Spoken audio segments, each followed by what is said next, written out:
Ang edukasyon ay nagsisilbing sandata laban sa kamangmangan. Armas laban sa kahirapan. Kayamanang pamana at di mananakaw ng sinuman. At susi tungo sa magandang kinabukasan.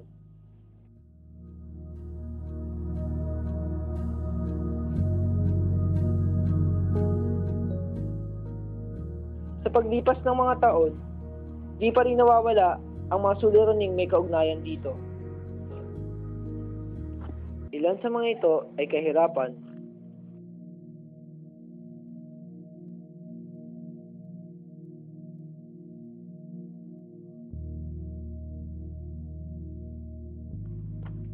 isama pa rito ang kakulangan sa mga silid-aralan, kagamitan, bilang ng mga guro, at mababang teknolohiya. Ayon sa datos ng DepEd, 66,800 ang kakulangan sa mga silid-aralan sa buong bansa. 148,827 mga guro ang kinakailangan pa. 135,847 na mga paaralan ang di pa natutugunan ang problema sa malinis na patubig at sanitasyon. 60 milyong aklat pa ang kinakailangan. 2.5 milyong mga upuan ang dapat pang tugunan ng pamahalaan. Kasabay nito ang patuloy na pagdami ng populasyon ng mga mag-aaral taon-taon. Ayon sa ulat ng World Bank noong taong 2009, ang proporsyon ng mga mag-aaral at guro sa elementarya ay 31:1. Samantala sa sekundarya naman ay 35:1.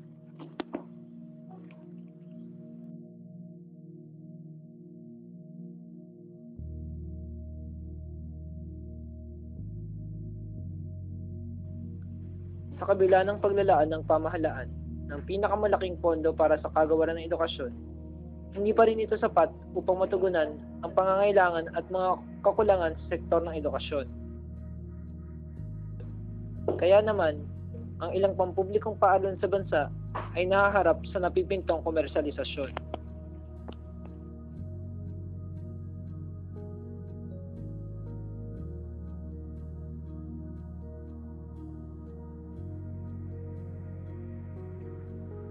Sapat na nga ba ang ilang taong ginugugol ng mga mag-aaral upang sila'y lubusang matuto? Ayon sa ulat ng United Nations, ang Pilipinas ay nasa ika-75 pwesto sa global competitiveness. Sa kabila nito, panglima ang Pilipinas sa pangkalahatang kalidad ng edukasyon sa ASEAN at panghuli sa kalidad ng edukasyong pang-agham at matematika at sa kapasidad tungo sa pagbabago.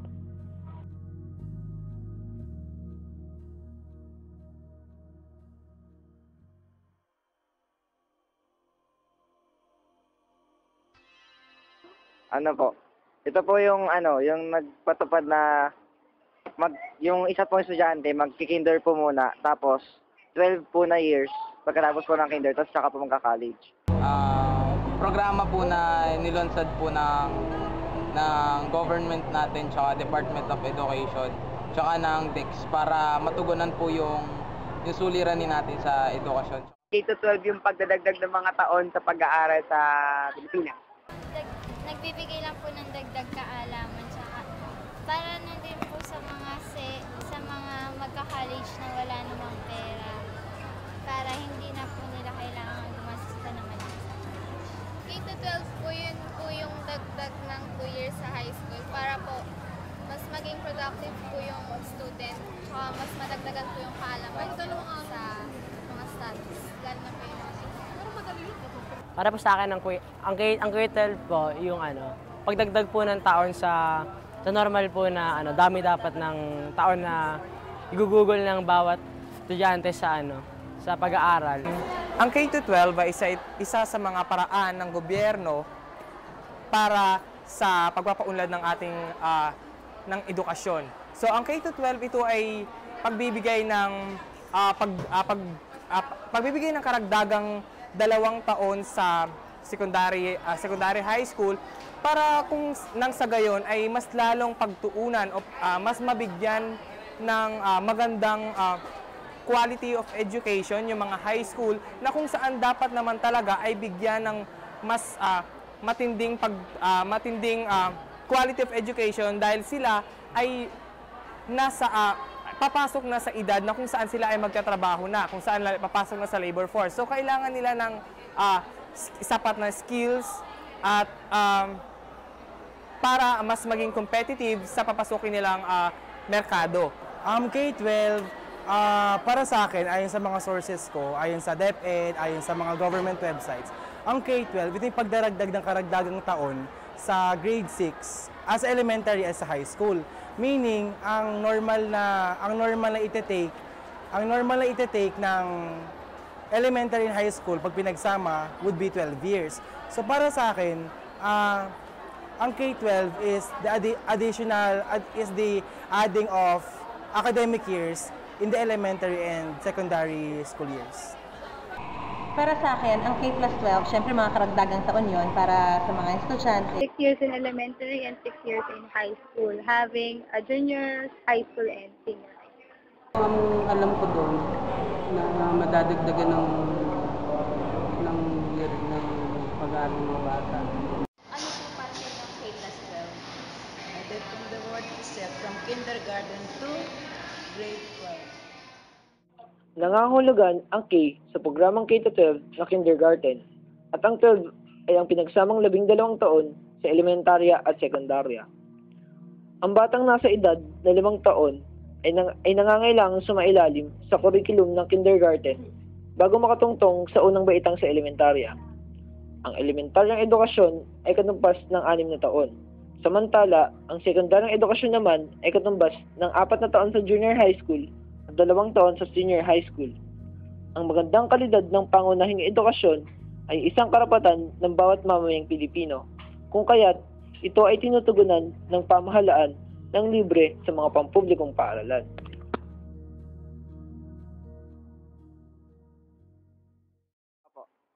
Bakit? Kasi po, pagdating po ng pag graduate ko po ng pang 12 year, pwede na pong magtrabaho kasi vocational po yung curriculum. Pwede po. Kasi po, yung K-12, dadagdag din po siya ng kaalaman din sa high school kasi po sa ibang college. Opo, kasi po yung 2 years po na yun, dun po sa 2 years na yun, maaari po silang mas maging, yun nga po, productive, tsaka madagdagan po yung kaalaman nila para pag tumungkong po sila ng college, sapat na po yung kaalaman nila. Kaso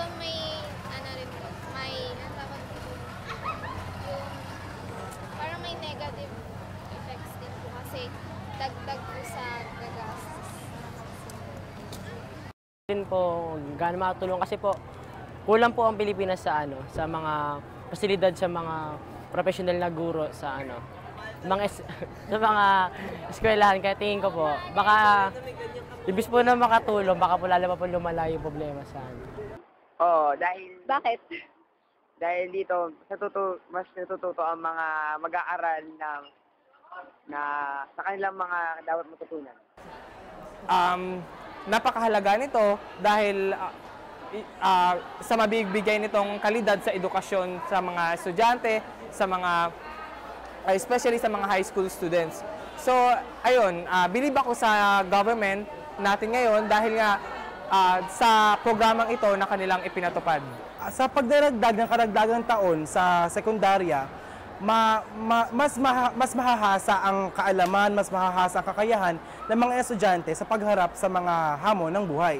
So, sa pagkakaalam ko, pag sa high school, may karagdagang taon para sa mga vocational na mga kurso katulad ng welding, ng electronics, para maging mas versatile, mas maging flexible ang mga estudyante.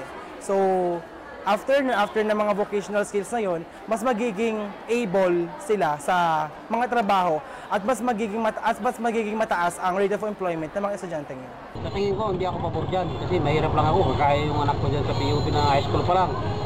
O di madadagdagan ba yun, di ba?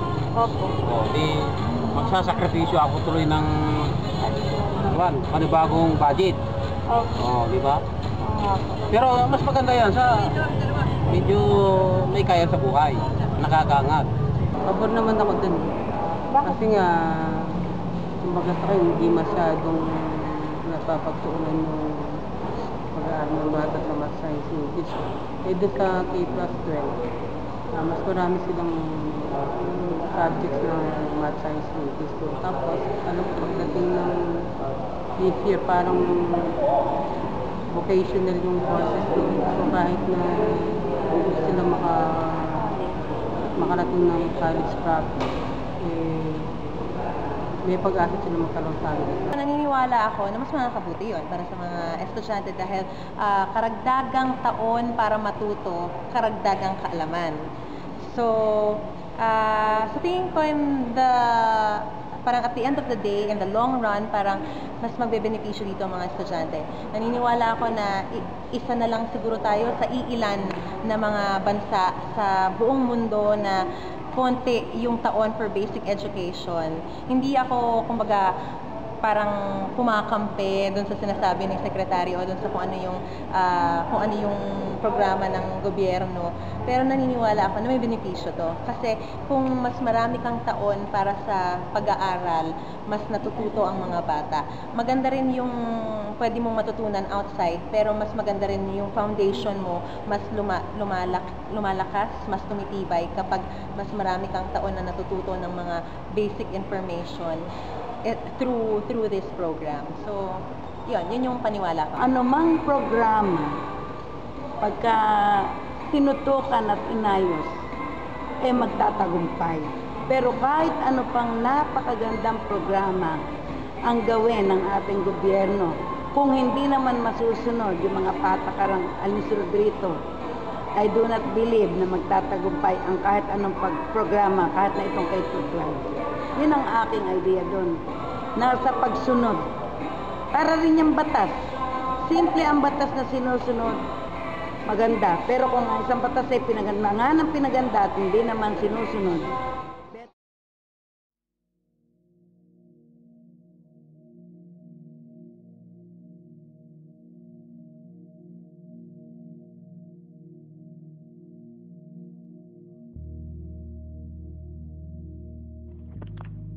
ang mga benepisyong makukuha ng mga individual at ng lipunan.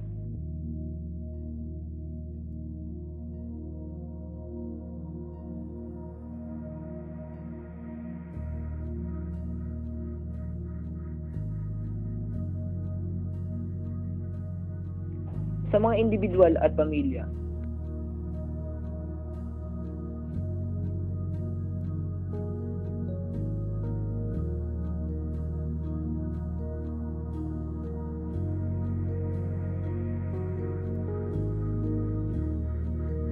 pinabuting curriculum ay magdudulot ng pagbabawas ng asignatura sa bawat taon.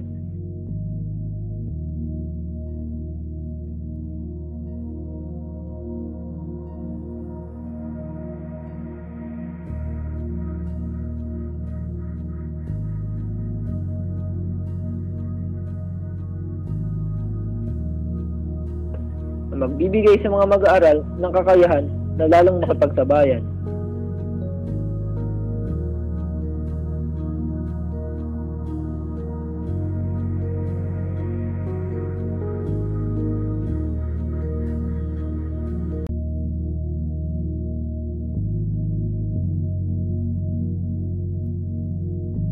Ang mga magsisipagtapos ay makakakuha ng katibayan ng kasanayan, katibayan ng kagalingan o pambansang pagkilala sa kanilang napiling pagdadalubhasa.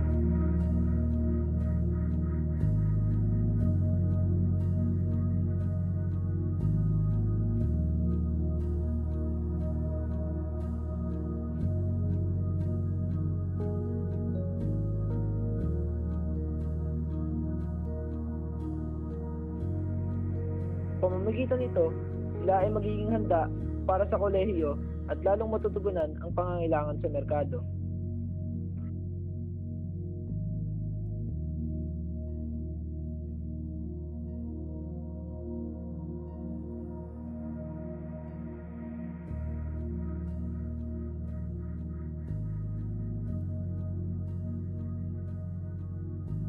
Ang edukasyon sa ilalim ng programang K-12 ay abot kaya.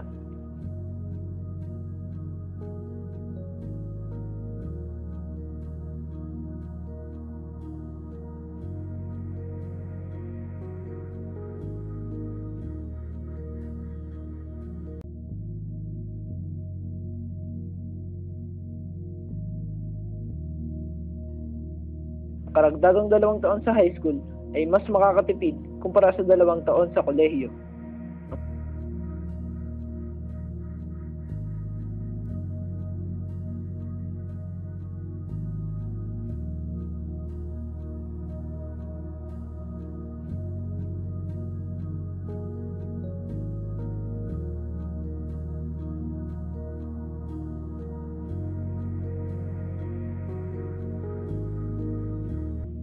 Ang maaaring kitain ng isang mag-aaral na nagtapos sa ilalim ng K-12 ay mas mataas kumpara sa kikitain sa mag-aaral na nagtapos sa loob ng 10 taon.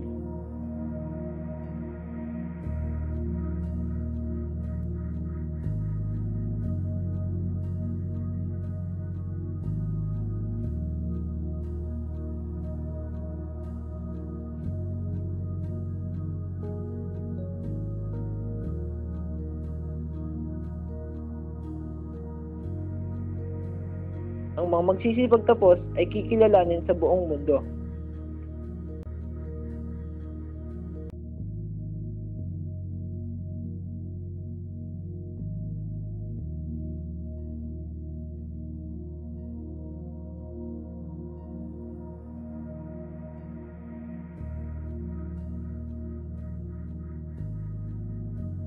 Para sa lipunan at ekonomiya,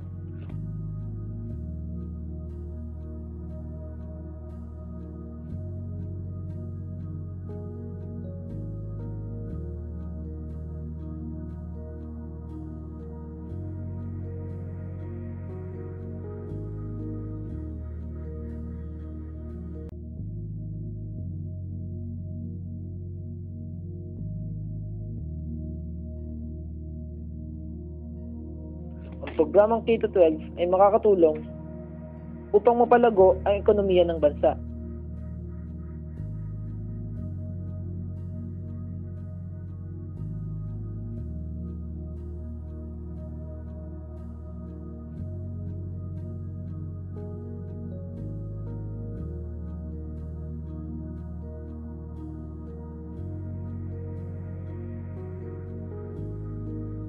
Ayon sa maraming pag-aaral, ang pinabuting kalidad ay magdudulot ng pagtaas ng GDP ng 2 bahagdan.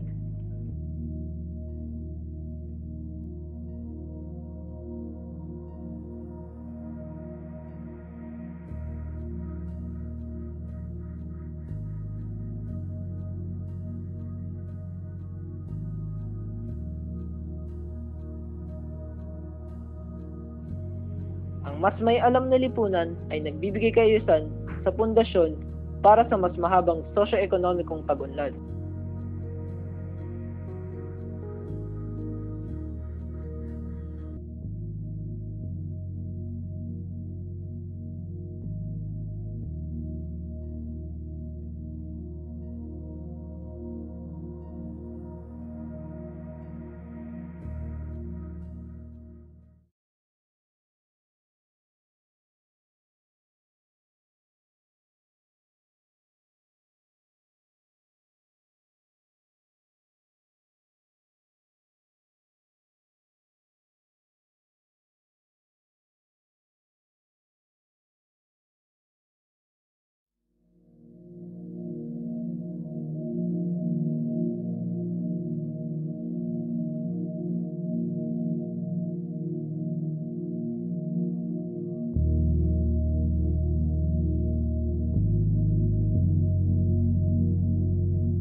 Ang programang K-12 ay pinaniniwalaan ng pamahalaan na magiging sagot sa pangangailangan ng ating lipunan.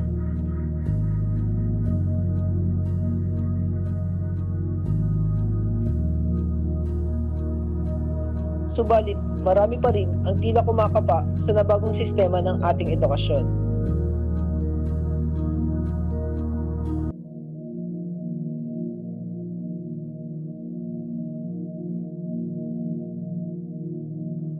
Handa na nga ba talaga tayo sa pagbabagong ito?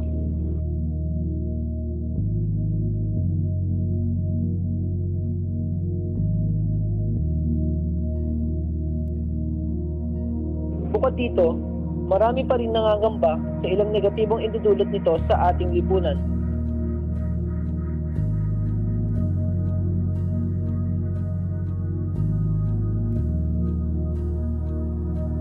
gaya na lamang ng karagdagang gastos at sakripisyo ng pamilyang Pilipino.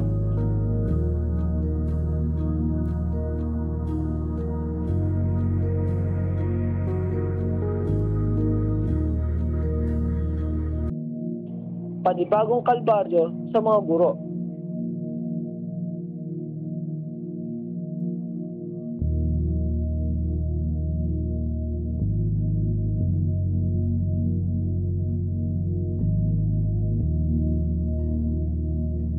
At baka ito rin ay maging isang daan tungo sa korupsyon.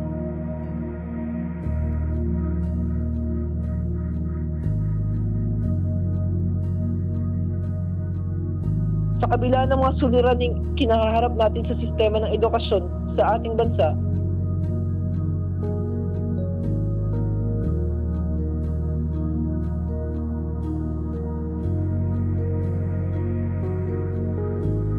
marami pa rin ang naniniwala sa magandang idudulot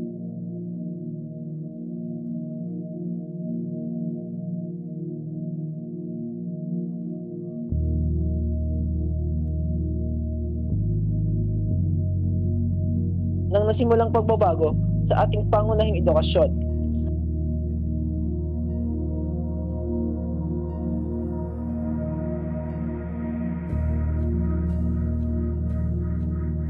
Sa pamamagitan ng pagtutulong-tulong ng iba't ibang sektor at individual sa ating lipunan,